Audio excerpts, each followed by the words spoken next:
Welcome. My name is Judd Kinsley. I'm Associate Chair in the Department of History.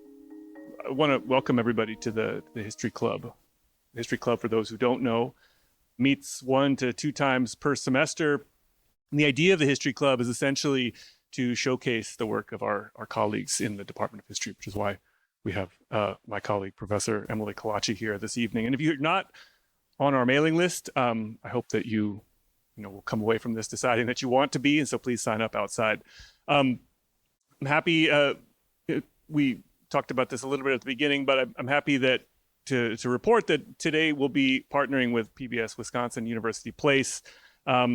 This broadcast will be taped and ultimately broadcast on PBS University Place in the coming months.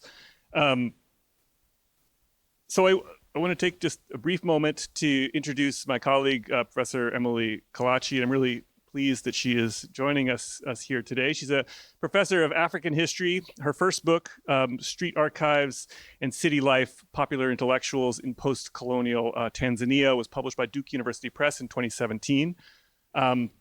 Since that book, she's gone in a slightly different direction. And her second book, which she'll be talking about today, is titled Wages for Housework, the story of a movement, an idea, and a promise. And this was published by Penguin Press in 2025.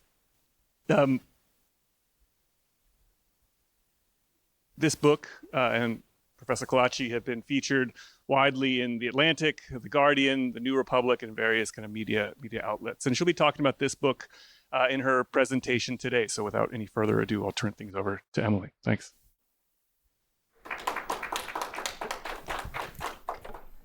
Thanks so much, Judd. Thank you all for being here. Welcome, History Club. So I wanted to start my talk today by sharing this image. So here we have this poster from mid-1970s. And in it, you see right away this image of the Statue of Liberty. But rather than standing at Ellis Island with a torch, she's pictured there holding a broom in one hand and a fistful of dollars in the other hand. And at her feet, you see 3 children, grasping at her robes. And she's, standing with one foot on top of a pile of dirty dishes. So I always thought this was kind of a cool image. I came across it in the Library of Congress catalog many years ago, and I ordered a print of it, and I've had it up on my wall for many years, just kind of as a kind of nifty artifact of second wave feminism. I always just thought it was a really cool piece of artwork and a really cheeky slogan at the bottom, wages for housework. What a cool idea.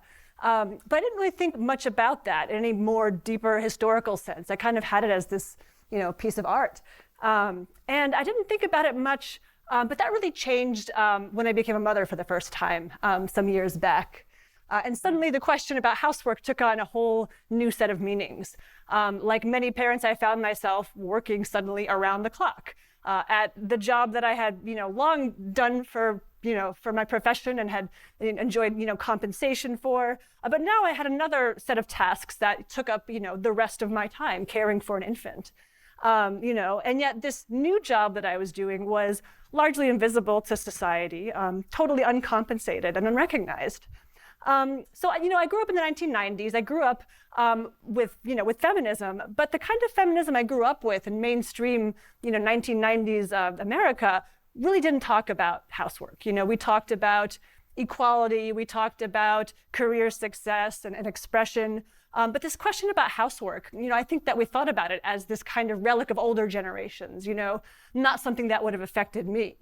But suddenly faced with this mountain of unpaid work, what the sociologist Arlie Hochschild calls the second shift, I started to think about, why it is that we live this way. And, like many new parents, I got lots of, kinds of well-intentioned advice, life hacks about how to be more efficient, how to be more productive, how to balance, work and life. But I found myself really wanting something more ambitious. I wanted to know why we collectively decide to live this way. With all of this work that's so essential for how society functions being invisible and unpaid. And more importantly, I wanted to think about how we might collectively live differently. So being an historian, what I did next was to try to think about how older generations of feminists thought about this question of housework. So I found myself looking, to the archives of feminism, and one of the first places I ended up looking to was the Wages for Housework movement of the very poster that I had hanging in my house. And so, at that time, one of the founders of Wages for Housework, a feminist named Sylvia Federici, who had founded the New York Wages for Housework Committee, was depositing her archives at Brown University. So I took a trip to her archives just to kind of look into this. And what I soon found was that this movement was a very serious movement, and it was a global movement. I saw the connections, the branches of this campaign that stretched across the US, in New York and Philadelphia, into Canada and the UK, across Italy and the Caribbean. And that really got me thinking about this as a global movement that I wanted to look into in more detail. So the result of that journey is the book that I want to talk to you about today. And before I get into the deeper history of this movement and some of the main kind of protagonists in this history, I wanted to just set the scene a little bit for Wages for Housework and what that movement was about in the broadest terms. So the Wages for Housework campaign, was a campaign that started in the 1970s, a time, that we associate with this broader movement for women's liberation, what many call second wave feminism. This is a time when women, from all over the world were, getting together, assembling, and making demands, demanding an end to patriarchy, an end to oppression and inequality, and really trying to imagine new possibilities for women. Now, Wages for Housework really came up as part of this really hopeful moment, this ambitious moment for thinking about a different world. And at the same time, they also really disrupted the wider women's liberation of that movement by saying, yes, we want equal rights, but that really only scratches the surface of what women's oppression is really about. They said, when you live in a world where the vast majority of essential work that makes society function is work that is unpaid and is done by women, what good do equal rights do you if you're still, doing this double shift and being exploited? So they really tried to reframe this feminist movement by saying that rights are important, but they're not enough. The real roots of oppression and inequality are in the material differences that, at their heart are about all this unpaid invisible work. The work of caring for children, caring for the sick and the elderly, maintaining homes, cooking, cleaning. All this work without which none of the other parts of the economy could function. So that's what Wages for Housework tried to do. And they were very controversial at the time, as you can imagine, right? This is a moment in the 1970s when so many women are trying to say, we don't want to be housewives anymore. We want to totally get rid of this idea that women should be associated with housework. And now here comes this movement that's trying to get us to associate even more with housework by demanding payment for it. So it really made a big stir in the movement at that time. But I think it's really important to remember that this is a group that, was not aiming to make women into paid housewives. By seeking wages for housework, they were after a lot more than a paycheck. They were trying to fundamentally change how the economy works. They were trying to reveal that what we think of as a system of free labor, where people go and they sell their labor in a marketplace, is actually only a part of the economy. The real economy happens with all this work that is coerced and basically done for free by women. So by demanding payment for that, they were not seeking just to be paid and to get a paycheck, but they were seeking to undermine the entire system and to imagine a new kind of way we might organize our society and our economy. They were calling for a kind of revolution. So in the course of researching this book, I came to focus my energies on 5 women in particular who I think are really extraordinary in their ambition, their creativity, and the unique ideas that each one brought to this insight they had about the value of housework in a capitalist economy and the potential of organizing a movement around it. So the first woman I focused on in my book is pictured here. This is Selma James. So Selma James was born in 1930 in Brooklyn to a radical Jewish politically active family. Her father was an organizer with the Teamsters Union. Her mother was really active in organizing tenants to protest, unfair evictions and rent rises, and organizing women, mothers to demand their welfare payments for their children. As a teenager, she joined the youth branch of the Socialist Workers' Party, where she eventually met a man called C.L.R. James, the great Trinidadian Marxist revolutionary who was set on building a working class movement from the grassroots that tried to really recognize, the inherent kind of creativity and abilities of working class people around the world. And so Selma James, really found this to be a powerful form of politics. So, she was a brilliant student. She was accepted with, free tuition to Brooklyn College, but she decided she didn't want to be a student. She wanted to be a revolutionary. So she moved to Los Angeles, started working in a factory, and as a young single mother, really devoted her time to talking to women, about their lives. And one of the main insights she had was that, at a time when most kind of, left-wing labor activists really understood the working class and the proletariat as somebody who goes to work at a job every day for wages, her insight was, if you focus on that as the working class, you're really missing a big part of the puzzle, which is that many people who work, are actually doing that work in the homes, that is women. So this was her main insight. And so she went on to marry C.L.R. James. She went with him to Trinidad. She moved to London, where she lived in this mixed race marriage where they were very involved in anti-racist political activities in London. And so when the second wave feminist movement came in 1970s, she was really ready for it. She'd been thinking about women's unpaid work for decades already. And for her, the women's movement was really just an extension of the working class politics that she had grown up with. The second character I focus on in my book is Maria Rosa Dalla Costa, who's pictured here. She was born a bit later than Selma James. She was born in the midst of World War II in Italy. She was born in northeast Italy in a place called Treviso. And she grew up during a time of rapid industrialization in Italy. This is a time when after World War II, the country was really trying to recover its economy. And you just saw a mass kind of wave of factories being built, particularly in the north of Italy. And what she could see from this was, this rapid changes happening to her society, including rapid environmental degradation to the areas where she'd grown up. The growth of monocrop agriculture and, the pollution in the kind of Venice lagoon near where she was from. And at the same time, she also was growing up in this post-Mussolini era that really emphasized the patriarchal nuclear family as the social norm. She was a brilliant student, an ambitious young woman, and yet as she got older, she found herself kind of coming up against the societal expectations that what she would do when she came of age would be to become a housewife. And she really rebelled against that expectation. So as a young woman, as a student at college in the 1960s, she participated, in the student movement. She joined in with workers who were launching wildcat strikes in the factories across northern Italy. And she was joining with all of these activists that were talking about the working classes and rising up against the kinds of, forms of exploitation that were growing up in this post-war movement. And she had a particular focus of her activism.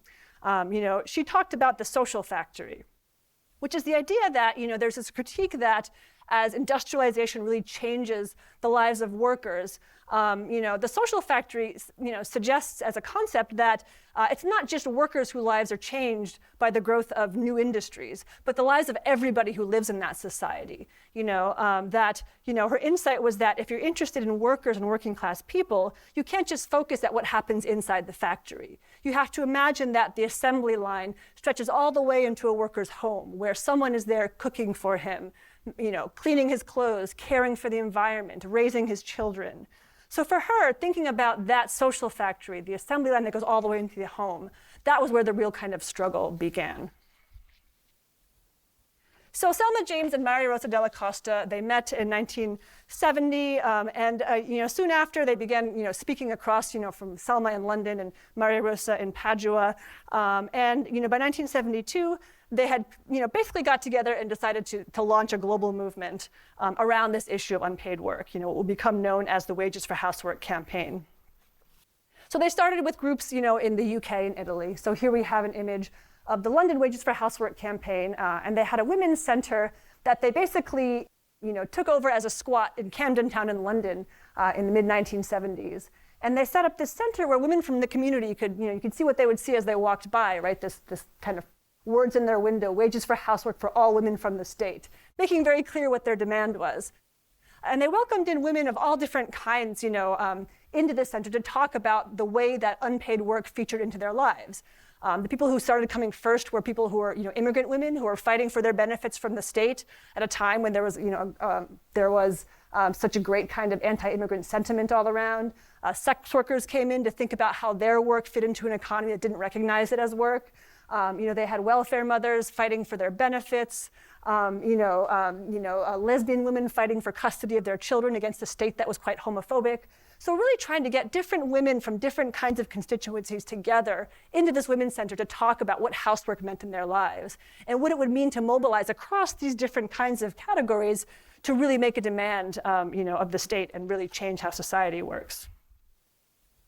Meanwhile, in Italy, Maria Rosa della Costa, she's pictured there in the middle with the megaphone, she was launching a campaign in Padua, and soon wages for housework branches were springing up all over the country, and it really took off in Italy. In part, I think, because Italy, in contrast with much of Western Europe, into the 1970s, women were not actually leaving the home for paid work in as great numbers as they were in parts of Northern Europe. So there's a real kind of, I think, understanding that made a lot of sense to people that actually the work that's done in the home is vital work and it's part of the economy, not separate from it. So you had branches of the Wages for Housework campaign in Padua, in Venice, in Naples, Milan, Rome, Florence. There even was a branch that formed in a small town in Sicily. And they really came out in big numbers at protests and were really kind of a big presence in the Italian feminist movement. They had a lot of fun with their protests. They had puppet shows and theater. They made artwork. They published zines. And here we have in this image a picture of a concert where you have members of the campaign getting together, composing and performing songs that they wrote, about their demand for wages for housework. So from this initial movement that started, with a base in the UK and then also a base in Italy, the movement expanded from there. And one of the next members to really, join and expand this movement is Silvia Federici, who's pictured here in 1977. So Silvia Federici, like Della Costa, was born in Italy. She was born in central Italy in Parma, into a community that was, a very progressive part of Italy. This is a place where the Italian Communist Party held a great deal of influence. Yet despite the fact that she grew up in this very kind of politically progressive with respect to these kinds of class issues, she still really found the gendered expectations placed on her as a young woman to be really quite restrictive. She was a brilliant student, she was an artist, she was a painter and a writer, and she really felt the kind of push of this expectation that housework was her destiny, and she hated that. So she went to the US to get a PhD in philosophy, and while she was a student in the 1960s, she got involved with a lot of student activism, including by the early 70s, the growing feminist movement in New York. So, it was in that context that she learned about Maria Rosa della Costa's writing in Italy, and on a family trip home for the summer, she went and met with Della Costa and with Selma James. And when she came back, she founded the New York Wages for Housework Committee in New York to kind of make a US branch of this movement that was already getting started in Europe. Here's an image from the New York Wages for Housework campaign, a poster from one of their protests on Women's Day in March 1977. So one of the things that is most well known about Silvia Federici, so she wrote this essay called "Wages Against Housework," in the mid 1970s. That's really become a kind of classic in feminist literature. It's a really kind of well-known essay by people who look at the history of feminism, and it starts with this really famous sentence: "They say it is love, we say it is unwaged work." And I think this phrase really resonated with people because it got at this really kind of difficult question, which was, okay, women are doing all this work for free. It's essential work. Why do they agree to do it? And that idea, again, that it is love, that they say it is love, for her, she was getting at this idea that women do it because we are told it's natural to us. We're told that is done out of love. We're told that we should want to do this. She saw that as a kind of emotional blackmail that keeps women oppressed, doing work for free, and having this this way of organizing society. So she published that essay, and then she started a committee in New York City and Brooklyn. Like in London, they opened a storefront where women could come in from the neighborhood and talk about the various forms of housework they did, their struggles, with getting their welfare payments. They would go out on Mother's Day and hand out flyers to mothers walking their children in Prospect Park, and say, maybe instead of putting women on a pedestal for Mother's Day, we should give them a paycheck instead, and have these kinds of forms of activism that tried to get people thinking about the work that they did and how it functioned in the context of New York City. Now, another really important part of the story, I think, when talking about the New York Wages for Housework Committee is that this is all getting started in the mid-1970s in New York, which is the time when the city is facing a fiscal crisis, would eventually declare bankruptcy. And at that time, the big kind of political push was about how to deal with this fiscal crisis, and what was being proposed in the halls of power was to cut social programs, to cut benefits for mothers, to cut subsidized childcare, to cut welfare payments and to cut the public, university system that allowed mothers to actually go and get an education for free.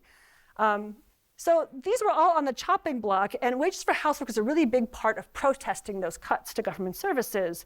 And one of the arguments they made was to try to reframe this question of austerity. They said, the whole discourse about austerity measures and cutting all these programs is that we are cutting loose the freeloaders. We're getting rid of luxuries, things that are not essential to the functioning government. They tried to turn that argument on its head and say, actually, we're not here asking for handouts or for charity. We're here as essential workers demanding our just payment for essential work. And in that way, they really tried to change the conversation about austerity. Of course, as we know, then the government went on to declare austerity and cut all those programs. But I think it's a really important moment when we saw an alternative being, kind of proposed about how feminism could respond to that kind of challenge. Okay, so the fourth person I want to talk about that joined the committee and really contributed, in unique ways to it was Wilmette Brown. She's pictured here. So Wilmette Brown's a Black lesbian woman. She was born in Newark, New Jersey, a city that was very segregated. And she grew up in a really politically active neighborhood and household. She was involved in the Congress for Racial Equality. She was part of the youth NAACP. And she went on to Berkeley. She was a brilliant student. And she was very active in the peace movement at Berkeley in the 1960s. She soon became disillusioned with campus politics and eventually left campus and joined the Black Panther Party, and then went on to become involved in the fight for ethnic studies at San Francisco State University. She really traveled the world, being involved in these really different kinds of freedom struggles, as part of her sort of, quest for justice. And in the mid-1970s, when she kind of encountered the wages for housework movement in New York City after recently moving there, she really saw it to be an extension of what she understood to be the Black freedom struggle. And she really connected the analysis of the exploitation of women's unpaid work to the struggle historically of Black women, particularly thinking back to histories of slavery, histories of imperialism, and more recently immigration, and how Black women's work has been essential and exploited by modern economic systems. So she saw wages for housework as an extension of the Black freedom struggle. And then finally, the fifth person I bring into this kind of collective story is Margaret Prescott, who's pictured here. So Margaret Prescott was born in Barbados, and she grew up at a time when Barbados was still under colonial rule. And one of the things she saw a lot in the neighborhood where she grew up, it was a modest neighborhood. It was, she lived in relative poverty, and she saw time and again women in her community having to travel abroad to work for wages in places like New York and London, and to send remittances home to care for their families. So she saw the pain this caused to families, basically having to have women in their lives go abroad to work for money, and to not be able to afford to actually bring their families with them when they traveled. So for her, she saw this work from an early age. And so then when the 1960s, her family eventually, gathers the means to move to the US, and she moves to Brooklyn, and she encounters this political discourse that basically, is very anti-immigrant. That's claiming that, immigrants are the ones who are freeloading on our economy. They're collecting benefits. And for her, it was entirely the opposite of that, right? She saw the ways in which the people from her community, were forced into migration, forced into these low-paying jobs, and their labor was exploited. So she really, when she came across wages for housework, she really took that in a way that extended it to an analysis across national borders, how immigration systems participate in this system of exploiting women's unpaid work, and that being an essential part of modern capitalism. So she really brought this analysis, to sort of expand the politics of wages for housework in really interesting ways. And so together with Wilmette Brown, she formed Black Women for Wages for Housework, which was part of the Wages for Housework campaign, specifically focused on the ways that women's unpaid work affected Black women in particular in America. One of the key kind of moments in this campaign, both Black Women for Wages for Housework, but also more generally for the campaign, happened in 1977 when Margaret Prescott attended the 1977 Women's Conference in Houston, Texas. This was a major conference that was convened, with the encouragement of the Carter administration. And, the most kind of well-known images of this conference, are of Gloria Steinem and Bella Abzug and Betty Friedan, and this really big fight that was happening in the US at this time to pass the Equal Rights Amendment. And that was the main kind of focus of this conference and the ways that it was kind of depicted, in the media. But a really important struggle that I think is often forgotten was also going on at the same time at this conference, spearheaded by Margaret Prescott, along with some of the founding figures of the national welfare rights movement. Pictured here you have Beulah Sanders and Johnny Tillman, these really important feminists, who again fought for welfare rights as a critical component of their feminism. And at this conference, the thing that they got together and lobbied for was, first of all, to protect welfare as a right within American society that feminists, of all different kinds should support. But more than that, they argued, that payment should, be offered, be called a wage rather than charity, to recognize the dignity and worth of that work. So they lobbied for that, and that became a part of the platform that then was sort of published as the official position of this conference. That welfare was not a handout, but just payment for essential work. So that was a really key moment in this campaign. And this is the late 1970s, as we know. This then led to an era in where a lot of the welfare programs were actually cut. So in some ways, those kind of concrete demands were not met. They didn't have success with meeting these demands. But the movement really continued on to the 1980s to really expand their vision. Some people left the campaign in the late 1970s. The New York Wages for Housework Committee, dissolved. In Italy, the campaign came to a close in 1979. But Wilmette Brown, Margaret Prescott, and Selma James continued to organize throughout the 1980s, in particular to kind of project their image and their vision onto a global stage. Part of this, played out in the halls of the UN, particularly in the UN conferences on women. So in 1985, for example, the UN Conference on Women that's held in Nairobi, Wages for Housework, led by Margaret Prescott, organized a delegation that would go there and argue at this kind of big forum that was talking about feminism on a global stage. They argued that we know that women do the vast majority of the world's work and yet hold a fraction of the world's wealth. How do we account for that as feminists? How do we account as that as economists?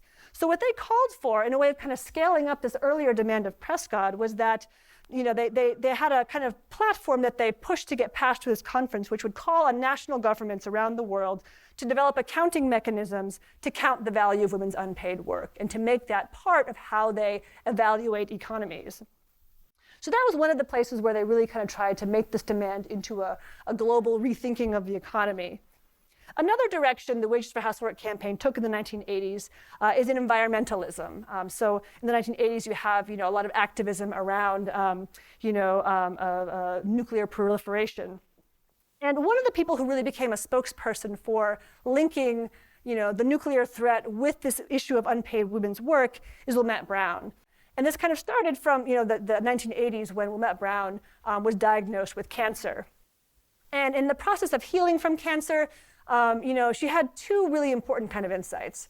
One was how much work it is to have cancer, right? All the kinds of care work it requires to heal from cancer, the way the community steps in to care for somebody who is ill. And the second thing she realized is that cancer is not a burden that's distributed equally across society. One of the things that kind of came out in the 80s while she was in the process of recovering from cancer was a study that showed that the place where she grew up in Newark, New Jersey, had the highest cancer rates in the entire country. And that had to do with a lot of the kind of petrochemical plants that were along the Passaic River near where she lived. And it affected predominantly Black neighborhoods like hers. So she started thinking about the connections between environmental toxicity, racism, and women's unpaid work. And so she went on to be elected to the board of the Campaign for Nuclear Disarmament. And the big kind of push that she made was to recognize the ways that environmental racism and the disproportionate burdens of Black communities are connected to the broader fight for peace and for environmental justice. So Wilmette Brown had this really kind of big push. She ended up leaving the campaign in the 1990s, and Margaret Prescott and Selma James continued on, and they continue working on this campaign to the present day. Many other groups have joined the organization. They've renamed the Wages for Housework campaign Global Women's Strike, and their work really gained particular momentum during the COVID-19 pandemic when care work became so visible to all of us in our lives. It was the focus on essential work really kind of came to the fore. And so in the context of that, they renamed their demand from wages for housework to a more capacious kind of phrase they call for care income now, basically calling for compensation and support for anyone who does work of caring for people or the planet. So that kind of takes the campaign up to the present day. In conclusion, I want to just talk about some of the things that I've learned in the process of researching this history and writing this book. And I want to focus on 3 provocations that they made that I find really useful to understand in the contemporary world. The first provocation is this: the home is a workplace. We think about it, typically as a kind of respite from the world of work, as a kind of safe haven from the world of market relations. But wages for housework really show that it's an essential part of it. And I think this really matters not just for those of us who care for children and do housework, in our own lives, but to whole groups of workers who do this actually for their profession, whose workplace is somebody else's home. And particularly I want to talk about how wages for housework, many of the activists from that campaign went on to work alongside domestic workers who are fighting for recognition of the work they do in the home. Historically, domestic workers, house cleaners, home health aides have not been recognized under labor law, again, because of this idea that the home is not a workplace. And so a lot of their efforts, kind of culminated in 2011. The International Labor Organization passed Convention 189, otherwise known as Decent Work for Domestics, recognizing the home as a workplace and extending worker protections to all who work in the home. Now, a lot of places have yet to actually adopt this convention, but it's a really important step, I think, in actually dissolving that boundary that we set between the home and the workplace. A second provocation that I find really useful in kind of linking this historic campaign to the contemporary world is thinking about women's unpaid work as an alternative way of looking at austerity. In times of economic crisis, as I've talked about with the New York crisis of the 70s, some of the first things to be cut from the budget are things that support unpaid women's care work, or that cut women's care work.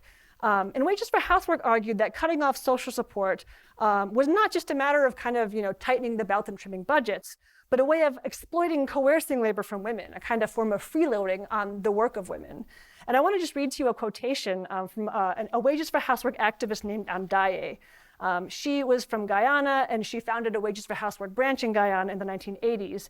And she has this to say about structural adjustment programs that were imposed on Guyana in the 1980s, basically pushing governments to cut all these social programs. She wrote, "When prices rise and incomes plunge, whose job is it to walk from shop to shop and stall to stall in order to find the cheapest items of food, and then to go home and do the extra cooking that is required to make cheap items of food edible? When, as in Guyana, all the systems for the provision of safe water fail, who goes to fetch water daily from downstairs or the next street or 2 miles down the road except women? When, as in Guyana, we become prey to waterborne diseases, who has to try to hold the line against the total collapse of the immediate environment of the family except women? When women fail in this and the disease does strike, who has to run up and down to take family to hospitals which have become ill-equipped because of government cuts? Structural adjustment assumes correctly that what women do in the face of the deterioration it brings is to increase the unpaid work we do without even thinking about it in an attempt to ensure that our families survive." And then the third provocation, largely inspired by Wilmette Brown, but I think is really useful for thinking about our contemporary world, is the idea that housework is environmental survival and repair. And I think about the kind of insight she had facing her own cancer crisis and thinking about environmental racism, thinking about, connected to what she grew up with in her hometown. And I was thinking about this a lot as I, observed what was happening in the world as I wrote this book. For example, the crisis of poisoned water supply in Flint, Michigan, right? Of course, the obvious, victims of this are people who are poisoned by that water, the health effects that result from having a water supply that's tainted in that way. A whole other level that I started to think about when I was thinking about wages for housework is the kinds of work burdens that imposes on women, particularly in poor communities, when you can't trust the water supply. Water is the central tool of doing any kind of housework. If you can't use that and trust that, how much more work do you have to do to try to keep your children safe, to keep your household running? Similarly, we're facing deforestation and rising sea levels. And one of the kind of insights, for example, you have Ellen Sirleaf Johnson, the former president of Liberia, talking about how so much of climate change is women's work. Women are the ones that have to walk further to gather firewood when, the forested areas around you are